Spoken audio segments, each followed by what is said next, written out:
Hello बच्चों, चलिए प्रश्न को पढ़ते हैं।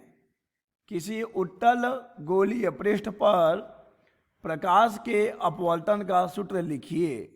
चलिए बच्चों, सबसे पहले हम लिख लेते हैं मूल अवधारणा। मूल अवधारणा जिस पर कि बच्चों यह प्रश्न आधारित है। बच्चों, यह प्रश्न आधारित है गोलीय पृष्ठ से अपवर्तन पर। गोलीय पृष्ठ से अपवर्तन, गोलीय पृष्ठ से अपवर्तन। बच्चों, हम जानते हैं कि अपवर्तन क्या है। बच्चों, अपवर्तन प्रकाश की वह घटना है जिसमें कि जब प्रकाश एक माध्यम से दूसरे माध्यम में प्रवेश करता है तो अपने मार्ग से भटक जाता है। मान लीजिए बच्चों, ये है पहला माध्यम जिसका अपवर्तनांक है μ1 और ये है दूसरा माध्यम जिसका अपवर्तनांक है μ2। हम मान लें कि μ2 बड़ा है μ1 से, अर्थात बच्चों पहला माध्यम हो जाएगा विरल माध्यम, दूसरा माध्यम हो जाएगा बच्चों सघन माध्यम।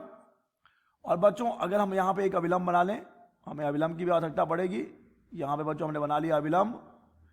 अब बच्चों मान लीजिए कि एक प्रकाश किरण विरल माध्यम से चलती हुई आपतित होती है, तो बच्चों हम जानते हैं कि जब माध्यम बदलेगा, जब वह दूसरे माध्यम में प्रवेश करेगी तो अपने मार्ग से भटक जाएगी।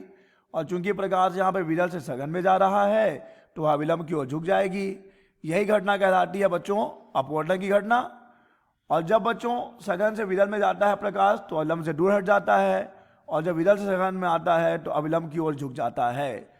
बच्चों यहाँ पर हमें बात करनी है गोलीय पृष्ठ से अपवर्तन।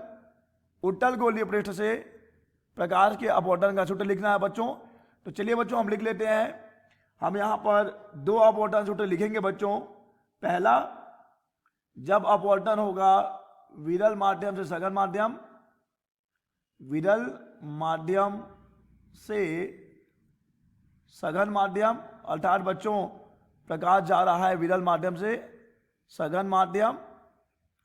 तो बच्चों यहाँ पर उत्तल गोलीय पृष्ठ के लिए अपवर्तन सूत्र होता है μ2 माइनस μ1 बटे r बराबर μ2 बटे v माइनस μ1 बटे u।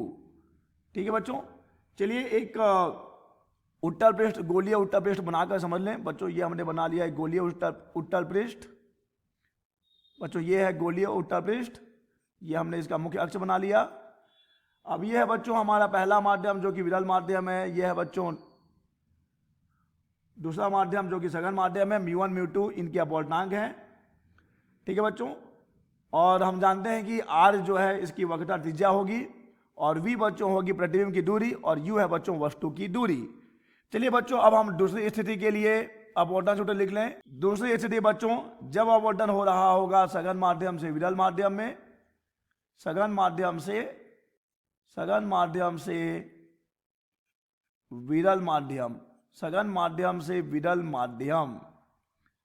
बच्चों इस स्थिति में अपवर्तन सूत्र हो जाता है μ1 बटे v माइनस μ2 बटे u बराबर μ1 माइनस μ2 बटे r। ठीक है बच्चों, और इस स्थिति में देख लीजिए ये होगा हमारा उत्तल पृष्ठ, ये इसका मुख्य अक्ष, ये होगा बच्चों हमारा सघन माध्यम, ये होगा हमारा विरल माध्यम। और अब जो है बच्चों वस्तु यहाँ से ऊपर होगी और इसका प्रतिबिंब इधर कहीं बन रहा होगा बच्चों, यानी प्रकाश जा रहा है सघन माध्यम से विरल माध्यम, तो ये अपवर्तन सूत्र हो जाएगा बच्चों। यहाँ पर भी v u, v है प्रतिबिंब की दूरी, u है वस्तु की दूरी, और r है बच्चों वक्रता त्रिज्या। आशा करते हैं बच्चों आपको यह प्रश्न समझ आया होगा। धन्यवाद।